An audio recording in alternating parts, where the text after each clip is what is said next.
Эми адамдардын баардыгы өзүнүн ойлорун айтып атпайбы? Ошо мен деле өзүм оюмду айтып коеюн деп эле ошо бойкот боюнча ким кандай ойлойт ал уже ар биринин өз иши. Но көпчүлүк канчалык көп адам аракет кылып бойкот кылса деле ал нерсе өтө катуу өзгөрүшкө алып келбейт. Себеп дегенде андай өзгөрүштөргө алып келе тургандай чоң маселе жаралган жок бул жердечи. Чоң маселени жаратып аткан отдельный бир адамдар болушу мүмкүн.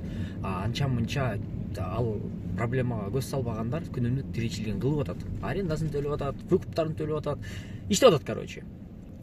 Бирок көпчүлүккө кошулбай ошол күнү мисалы үчүн чыкпай коюп же чыккан болсоң деле сени заказдарың отмена кылып, эмнеге чыктың, эмнеге чыкпадың, же бир жерге заказлаттан келгенден кийин ошол жерге келген отмена кылып салат. Ошентип адамды бир аз кыйнап коюшат. Анан ошентип жагында жек көрүүлөр башталат да, бири менен акы берки кылды депчи. Ошого эми кылып атат негизи бойкоттордучу адамдар. Но в целом конкретный бир результат болобу же болбойбу деген ой.